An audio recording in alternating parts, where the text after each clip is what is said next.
So I mentioned before doing a Paul review on this guitar, which is an Epiphone SG Custom. Well, it's an Epiphone Les Paul Custom actually, is its original classification, because it's when the SGs were named after Les Paul. It's a 1963 version, it's by Epiphone, but it has a lot of features that come from the Gibson Custom Shop. So it's made in collaboration with the Gibson Custom Shop. As you can see, it's got that Gibson Custom Shop logo on the back. It has 3 custom buckers which are made in the USA. So they're exactly the same as what you would get on an SG Custom made by the Custom Shop. And they're on their own. Well, you can get them for about 600 quid for all 3. Now bear in mind that I got this guitar on a deal from Peach Guitars for 1100. You've got to start already saying, well, the pickups are worth more than that. But also you've got other things on this. It's got an ebony fingerboard. It's got real mother of pearl inlays, which I'm alluding to there. So it's Grover tuners. You can see that they're what they are. Maestro Vibrola, which does work, but you can't use it like you would, for instance, a Goto trem on a Super Strat. It's very limited. You just want to use it for very subtle things. Otherwise, you will break strings on this, because it's quite held in place in a way that puts tension on the strings in a way that you possibly wouldn't necessarily want. Now, the guitar is a matte finish. The neck is beautiful. It's apart from the fact that it has the normal SG neck dive thing, which I'm going to try and solve. I'm having something. I've ordered something online, which is a thing that goes round the strap at the top, and it's kind of a grippy surface. So that apparently I've seen on lots of reviews solves neck dives, but they're not. It isn't that bad on this guitar. The action's excellent. In fact, I had to raise it slightly when I first got it. It's completely. I would totally recommend it. Now, if you were paying from the Gibson Custom Shop a Gibson Custom SG from the same year reproduction, it's about $4.5 to $5 grand.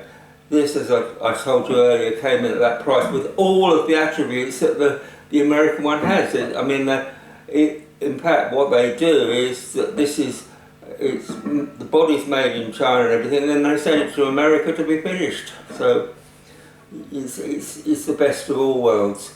What I'm going to now do is put you through some of the tones, and I'll start with it's a ballad, a fairly dreamy ballad, and just hear what the pickups sound like.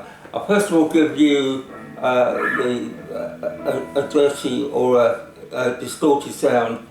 Then I'm going to add some reverb to that. It's got reverb on it, sorry. I then will add some delay to that, so you'll hear it with delay on. And then I'll go to a clean sound, which I'm going to have to get up and leave the guitar on here while I go and change all the settings on the amp, and I'll put it through the paces, and you'll hear how, hopefully, on the neck pickup, how jazzy this can get when it's clean. But anyway, let's just let this start playing and we'll see where we go.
backing track for a second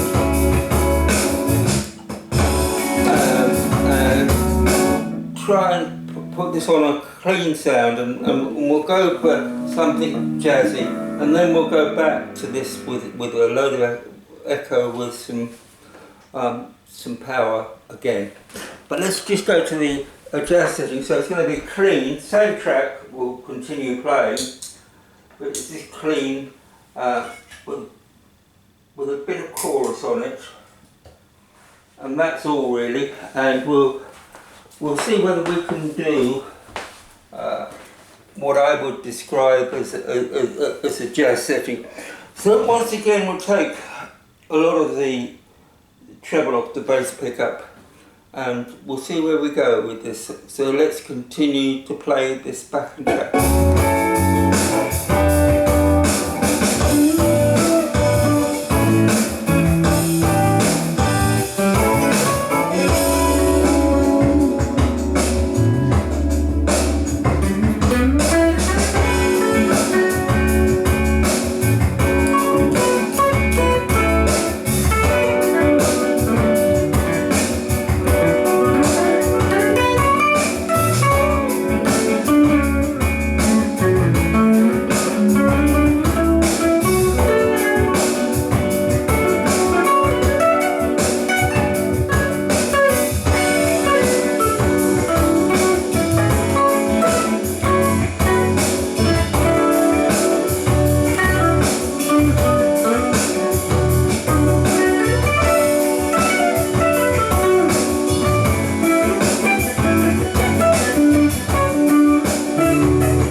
Jazzy over there, if I put the treble back on, still staying on the same pickup.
And we'll just hear it with, go back to an overdriven sound, and let's just hear it with delay and everything working for it. So take the chorus off, put the delay on, the overdrive on, and and we'll let it go, and it's got a compressor on this as well. And we're just going to let that track come back on again.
Here it's got such a range of tones. Middle position almost sounds kind of stratty.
Say about this guitar, I just think it's for the price that it's at, for everything that it does, its ability, it sounds, it brings back all of those players, Ollie Halsall, who's one at the beginning of at the end of Camel and maybe the beginning of Humble Pie. Pete Frampton used one before he changed to a Les Paul. So, mentioned Ollie House, Alan Holsworth used to use one. So it has a lot of history of DNA. I know when people think about SGs, I think about Angus Young and people like that, but those are SG standards and are very much more, well, they were different pickups. So the Customs had this thing that you can hear on, and if you think about the price that this is at and what you get for it, you're getting custom shop quality, a proper Gibson headstock, we know, with the Epiphone thing on it, but it's a proper book, top bookshelf, open book head stock. So I highly recommend you go and try one out, and maybe more people, if you get new players starting to play SGs, more people will do it.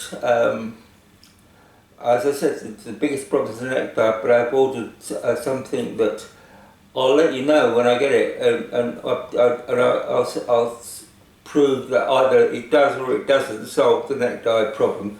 I mean, you can live with the neck dive. It's just you have to kind of support the guitar a bit more into your body.